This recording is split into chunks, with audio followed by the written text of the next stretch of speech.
Buona domenica, buona terza domenica di Pasqua, carissime e carissimi. La liturgia ci chiede di ascoltare un brano del Vangelo di Luca, molto conosciuto, molto amato, molto pasquale. Siamo abituati a chiamarlo così, i discepoli di Emmaus. In realtà sono due discepoli in cammino verso Emmaus, questa località non facilmente localizzabile neanche ora, a dire il vero. Un villaggio di nome Emmaus distante circa 11 km da Gerusalemme.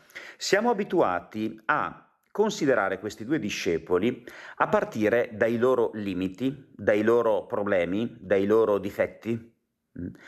In effetti sono due discepoli molto delusi, tristi, si fermano con il volto triste. Quando Gesù si accosta a loro, il testo dice che loro non sono neanche capaci di riconoscerlo, i loro occhi sono impediti a riconoscerlo. Poi Gesù sottolinea il fatto che tra di loro si parlano con una certa, forse anche un po' di aggressività, sono diventati scontrosi perché sono troppo arrabbiati, troppo delusi. Certamente poi è sintomatico il fatto che loro si allontanano da Gerusalemme, mentre tutto il Vangelo di Luca è un andare verso Gerusalemme, quindi prendono la direzione inversa rispetto a quella che aveva preso Gesù, o la direzione del Vangelo. E lì a Gerusalemme in questo momento c'è la comunità dei discepoli, no? Che attende, forse inconsapevolmente, che arrivi il dono dello Spirito, e loro si allontanano da questo. Poi però alla fine del brano torneranno indietro, torneranno dalla comunità, con un rinnovato entusiasmo, con un nuovo slancio, con una nuova energia, con una nuova gioia dentro di loro, nuove consapevolezze. Insomma, noi siamo abituati a considerarli a partire dai loro problemi, ecco, e dai loro nodi irrisolti. E se invece già fin d'ora li guardassimo con un atteggiamento positivo, quasi stimandoli, perché in effetti questi due discepoli sono in due, camminano in due. Gesù li aveva mandati a due, no? Quindi hanno mantenuto questa obbedienza circa lo stile che Gesù aveva insegnato loro, no? del conservare sempre la fraternità, di non essere isolati, ma di essere appunto fraterni, di camminare insieme, per essere insieme capaci di portare un messaggio di guarigione, di vita. E camminando, cosa stanno facendo? Loro parlano tra di loro, si confrontano, dialogano, stanno dialogando.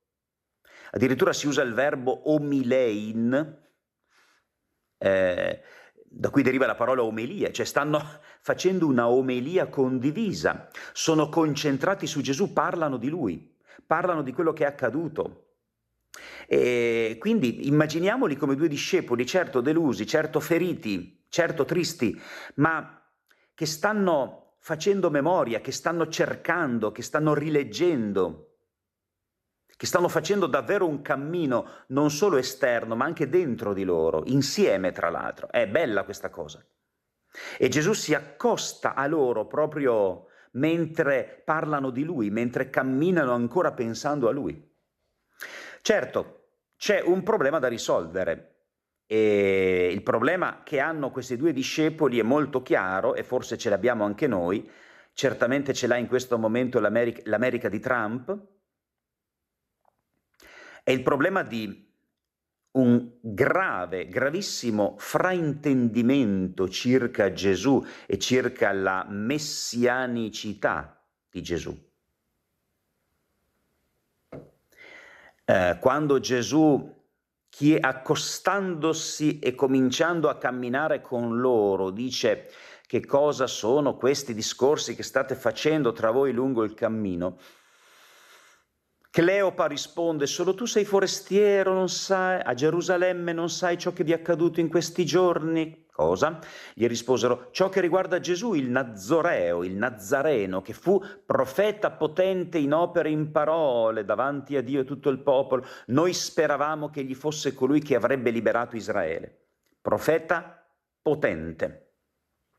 Cioè, l'idea che hanno loro della messianicità di Gesù è qualcosa di politico, possibilmente anche militare, e possibilmente, perché no, anche violento, perché si tratta di liberare con la forza Israele dal nemico, dall'occupante, dall'impero romano. Ecco.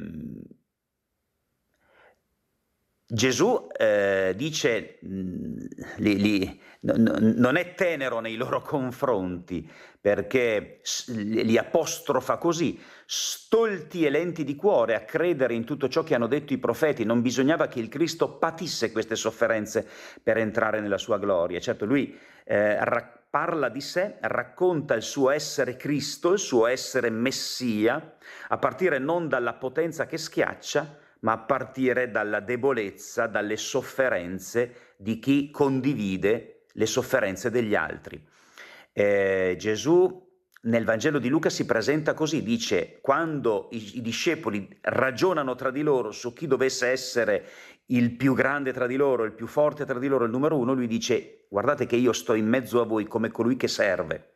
E questi due discepoli di Emmaus riconoscono Gesù nel gesto non della potenza, ma della condivisione, il pane spezzato che viene distribuito perché ci sia cibo per tutti, il pane benedetto e distribuito, è la logica del dono. Buona domenica, buona Pasqua.